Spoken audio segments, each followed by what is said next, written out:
When the world looks at us today, they see an American government that cannot live within its means. They see an American government that continues to borrow money that will mortgage the future of generations to come. The world knows that when a nation loses control of its finances, it eventually loses control of its destiny. That is not the America that has inspired people to follow our lead.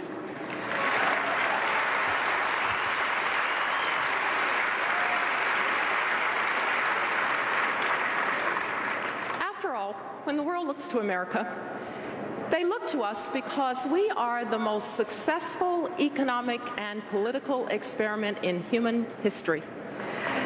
That is the true basis of American exceptionalism. You see, the essence of America, what really unites us, is not nationality or ethnicity or religion. It is an idea. And what an idea it is. That you can come from humble circumstances and you can do great things. That it does not matter where you came from, it matters where you are going.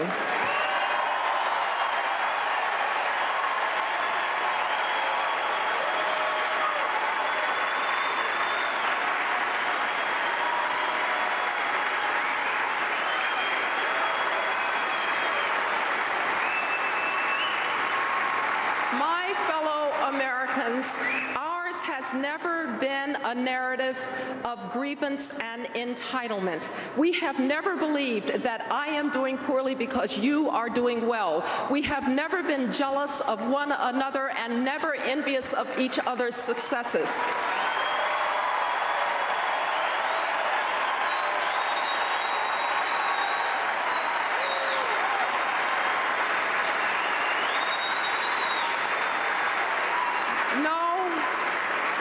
No, ours has been a belief in opportunity, and it has been a constant struggle, long and hard, up and down, to try to extend the benefits of the American dream to all. But that American ideal is indeed endangered today. There is no country, no, not even a rising China, that can do more harm to us than we can do to ourselves if we do not do the hard work before us here at home.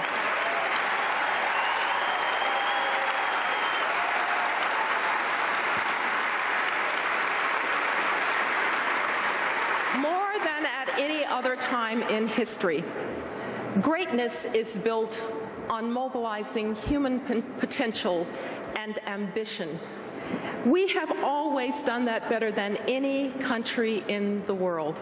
People have come here from all over because they have believed our creed of opportunity and limitless horizons. They have come here from the world's most impoverished nations just to make a decent wage. And they have come here from advanced societies as engineers and scientists to fuel the knowledge-based revolution in the Silicon Valley of California, in the Research Triangle of North Carolina, along Route 128 in Massachusetts, in Austin, Texas, and across this great land.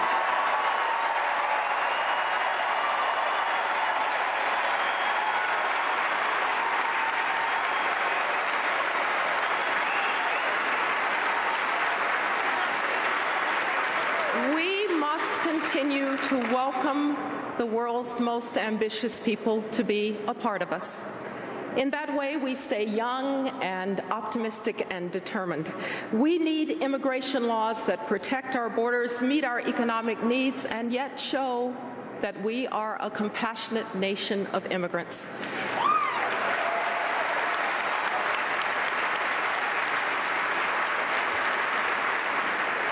Been successful too because Americans have known that one status at birth is not a permanent condition. Americans have believed that you might not be able to control your circumstances, but you can control your response to your circumstances.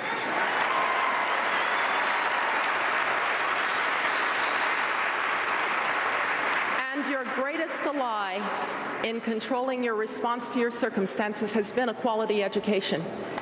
But today, Today, when I can look at your zip code and I can tell whether you're going to get a good education, can I honestly say it doesn't matter where you came from, it matters where you're going. The crisis in K-12 education is a threat to the very fabric of who we are.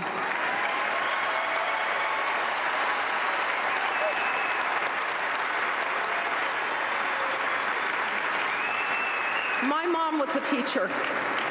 I respect the profession. We need great teachers, not poor ones and not mediocre ones. We have to have high standards for our kids because self-esteem comes from achievement, not from lax standards and false praise.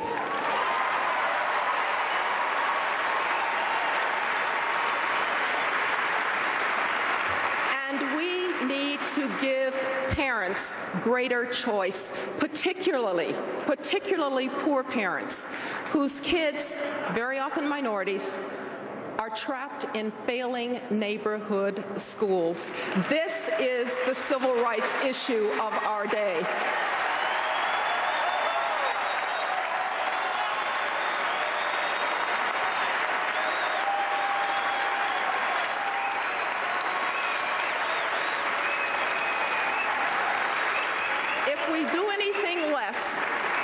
We condemn generations to joblessness and hopelessness and life on the government dole. If we do anything less, we will endanger our global imperatives for competitiveness. And if we do anything less, we will tear apart the fabric of who we are and cement the turn toward entitlement and grievance. Mitt Romney and Paul Ryan will rebuild us at home, and they will help us lead abroad. They will provide an answer to the question, where does America stand? The challenge is real, and the times are hard. But America has met and overcome hard challenges before. Whenever you find yourself doubting us, just think about all those times that America made the impossible seem inevitable in retrospect. Our revolutionary founding against the greatest military power of the time, a civil war, brother against brother, hundreds of thousands dead on both sides, but we emerged a more perfect union. A second founding when impatient patriots were determined to overcome the birth defect of slavery and the scourge of segregation. A long struggle against communism with the Soviet Union eventually in collapse and Europe whole, free, and at peace.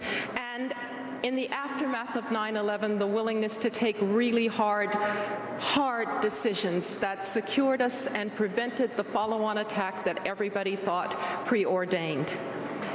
And on a personal note,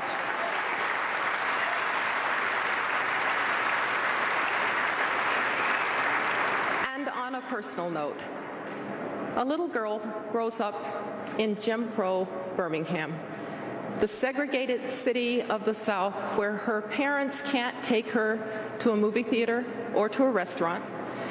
But they have her absolutely convinced that even if she can't have a hamburger at the Woolworths lunch counter, she could be President of the United States if she wanted to be, and she becomes the Secretary of State.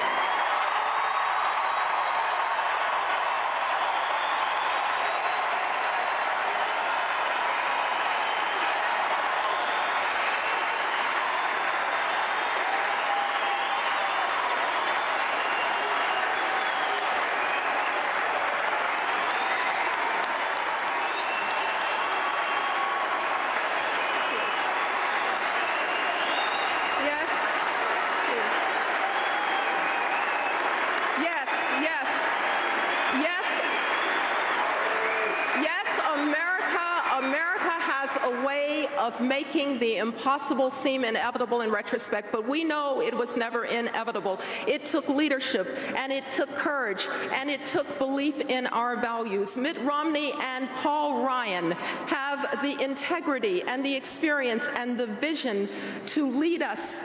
They know who we are. They know who we want to be. They know who we are in the world and what we offer. That is why this is a moment and an election of consequence, because it just has to be that the freest and most compassionate country on the face of the earth will continue to be the most powerful and a beacon for prosperity and liberty across the world. God bless you, and God bless this extraordinary country, this exceptional country, the United States of America.